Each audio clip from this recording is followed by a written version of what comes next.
A taxi driver gave a lift to a former prisoner. His boss found out and fired him. Sometime later, the woman knocked on his door, leaving him terrified. Dave had a special story, marked by a hazy memory yet full of meaning. When he was just a little over a year old, his parents abandoned him for unknown reasons.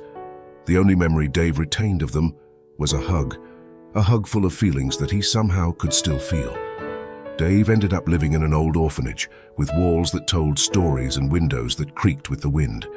He grew up there alone, like a lone flower in the desert. He was a reserved boy, his eyes reflecting the pain of someone who had gone through a lot despite his young age.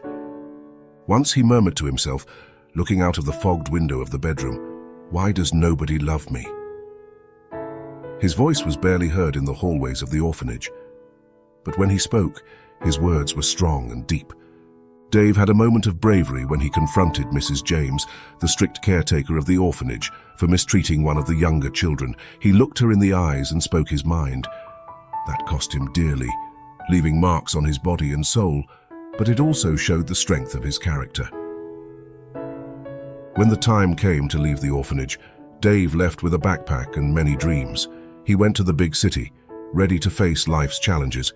There he worked hard, obtained his driving license, rented a small apartment in the city center, and started working as a taxi driver. This job gave Dave the freedom he longed for and opened up a world of new possibilities. Now a taxi driver in the big city, Dave faced challenges on the streets and at work. His boss, a large man always with a cigar, had mixed feelings about him. "I don't like your attitude," the boss would say, "but you're the best at what you do." Despite dealing with indifference and injustices, Dave always followed what he believed was right. He maintained his integrity, no matter what happened. On a stormy, rainy night, Dave was in his taxi, facing the heavy rain. The sound of the windshield wipers fighting against the water mixed with calm music on the radio, forming a strange contrast with the noise of horns and sirens outside. The clock on the dashboard seemed to tick every second slowly, increasing Dave's anxiety. He looked anxiously out the window, searching for a way to escape the traffic and avoid delays that could harm his reputation. Impatient, Dave spoke to himself. "Damn traffic.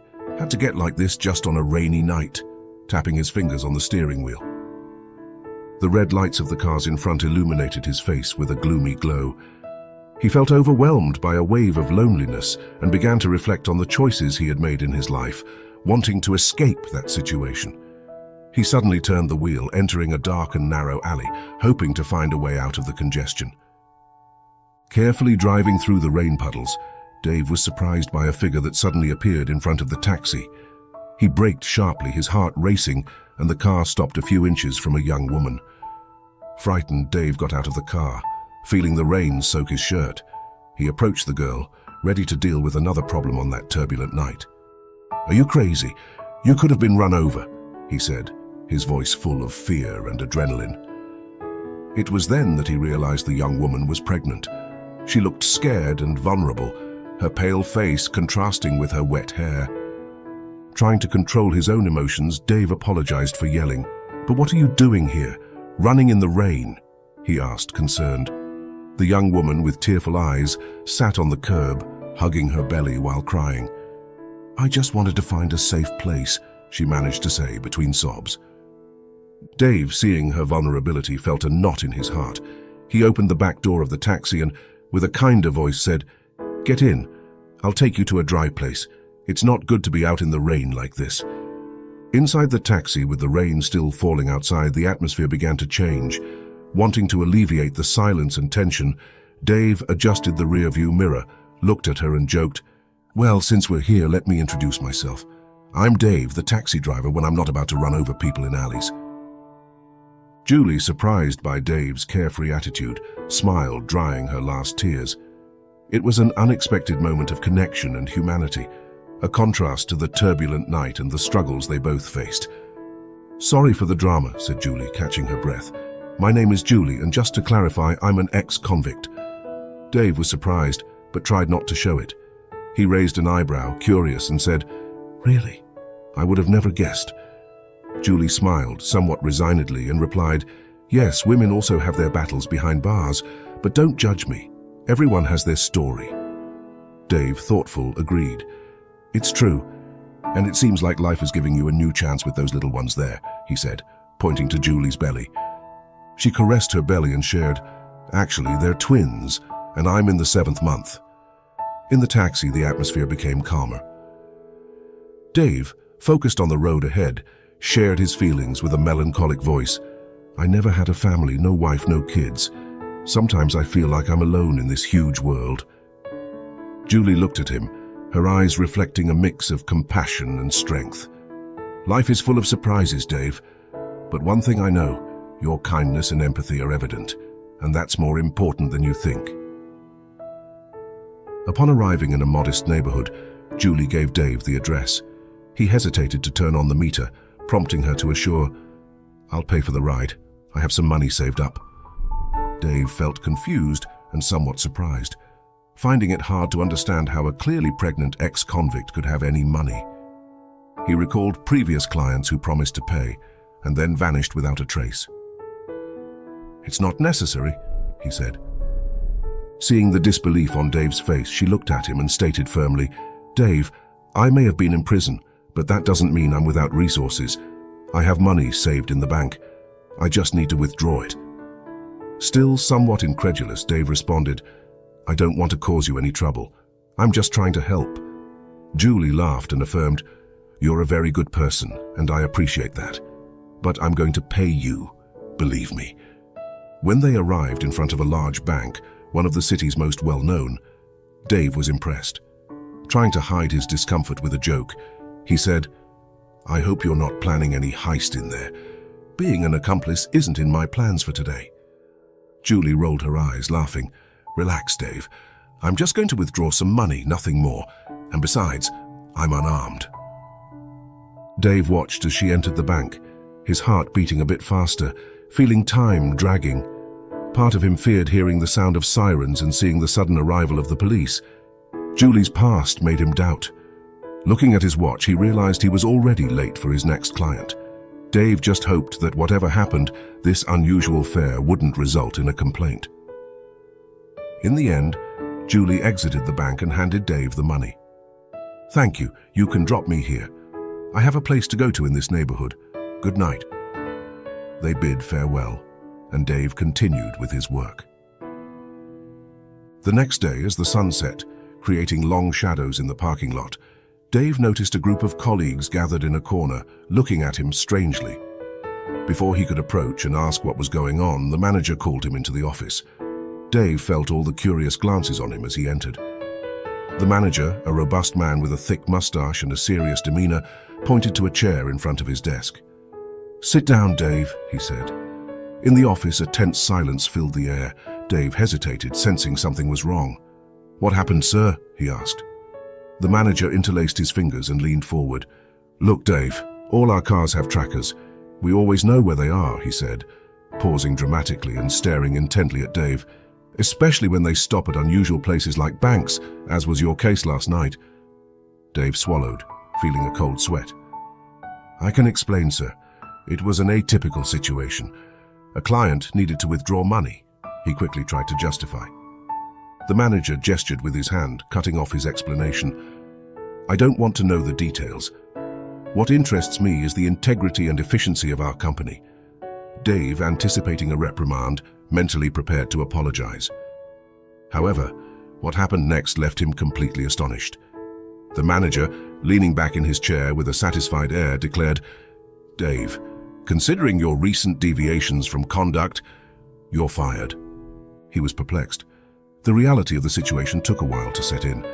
Surprised and now facing an uncertain future, Dave found himself lost in gloomy thoughts.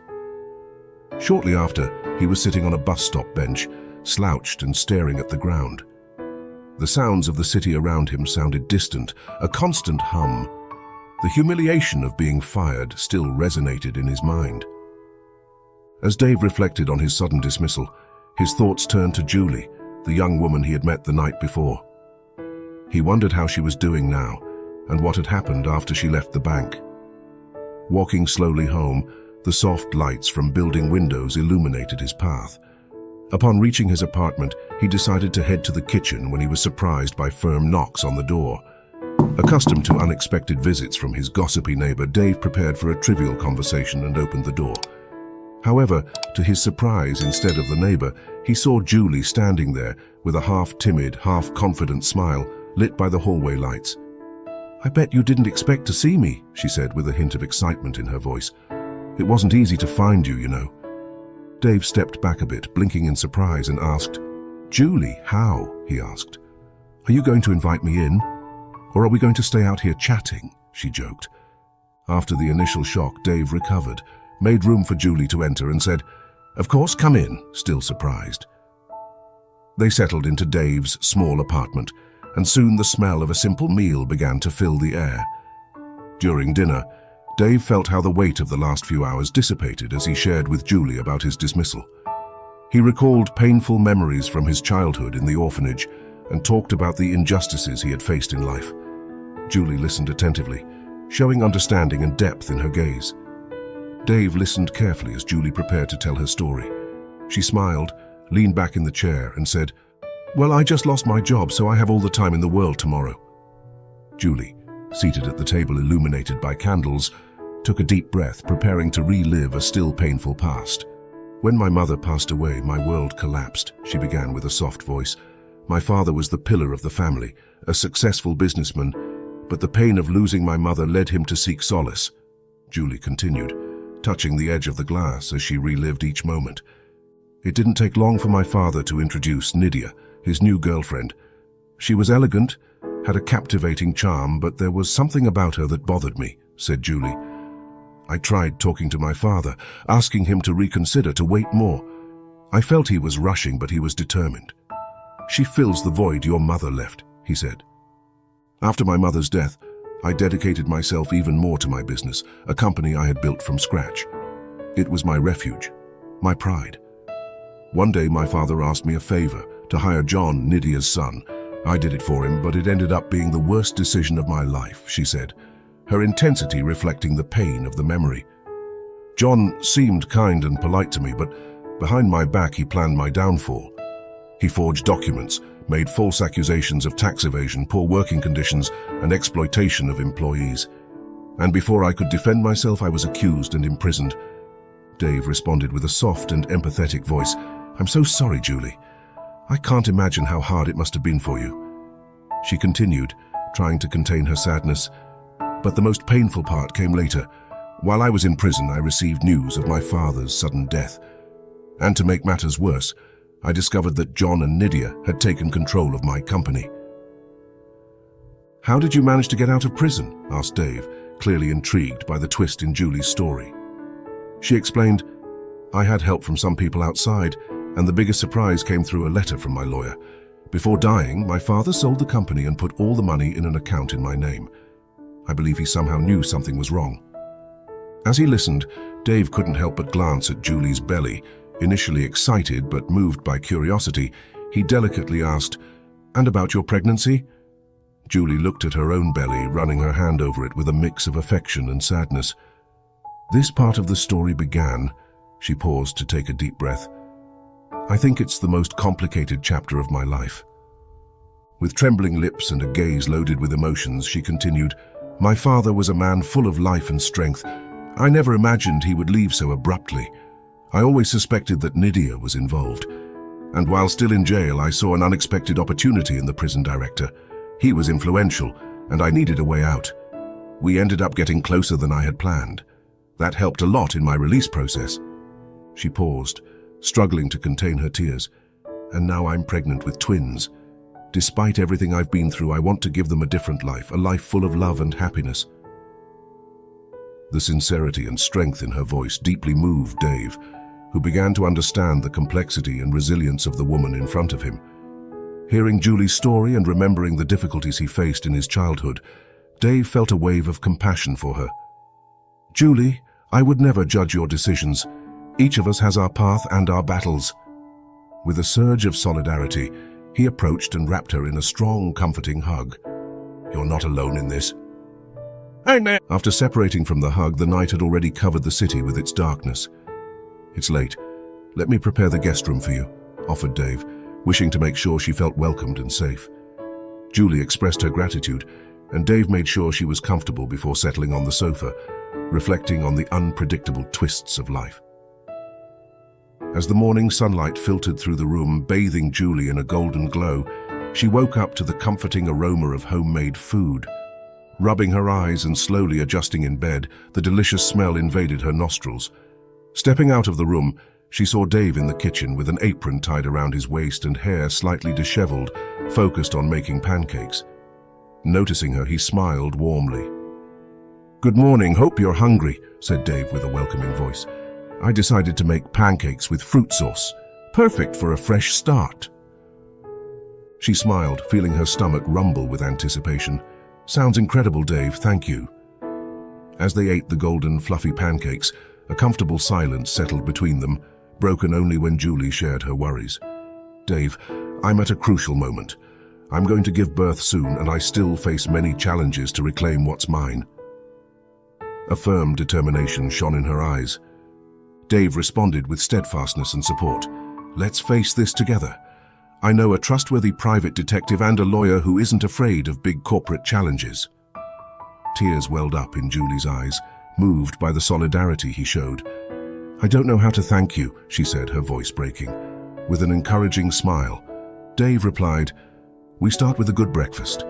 We'll face one challenge at a time." On a sunny afternoon, while Dave was reviewing documents provided by the investigator, his phone started vibrating insistently. Seeing Julie's name on the screen, he answered immediately, sensing the urgency in her voice. "Dave, I think the time has come. The contractions have started," she said, struggling to stay calm and control her breathing. The urgency of the situation made Dave rush to the hospital, his heart racing with concern for Julie and the babies. Upon arrival, the doctors reassured him, informing him that it had been a false alarm, but decided to keep Julie under observation as a precaution. Sitting by her side, holding her hand, Dave looked into her eyes, feeling intense emotion. It was evident how fond he had become of Julie and the babies she was carrying. In the silence of that hospital room, Dave made a brave decision. "Julie, I've realized that life can be unpredictable. I want to be by your side and your baby's side every day. Would you marry me?" he asked nervously. Julie, surprised and with eyes shining with happiness, responded, "Yes, of course, I accept, my love. This has been one of the best things to happen to me in life recently." As Dave and Julie prepared for a new stage in their lives, the investigator and the lawyer worked tirelessly to unravel the plot of betrayal and fraud. In a short time, they gathered a solid set of evidence. Pressured, John quickly blamed his mother, Nydia. Though the truth about the death of Julie's father was still a mystery, the evidence against them was indisputable. During a tense trial, the truth came to light, and the actions of John and Nydia were exposed, with justice beginning to prevail. Meanwhile, Dave and Julie, now united by an unexpected love and a firm determination, prepared to welcome their children into a world where they would face all challenges together as a strong and united family. Dave and Julie were filled with joy at the arrival of the babies, but were also aware of the practical responsibilities that accompany this new stage. They decided to start organizing the wedding, and with the money left by Julie's father, they bought a new house and a car for the family. Shortly after, the two resumed Julie's business together. Despite the joy, Dave often found himself gazing out the window, thoughtful about the responsibilities he now bore. He shared his concerns with Julie. "Now we're a pretty big family. I worry if I'll be able to provide them with the education they deserve." Understanding Dave's anxiety, Julie approached him, holding one of the babies, and looked into his eyes. She smiled and reassured him. "Remember the company my father built, and that was almost destroyed by Nydia and John. You helped me fight for it, to rebuild it. It's not just mine, it's ours. Together, we'll grow it again, just like our family." Dave hugged her with the babies between them, feeling the comfort of her embrace and the firmness of her words. "Together, we're stronger," he said, committing to work tirelessly for the future of their family. If you liked the story, subscribe to the channel and leave a like.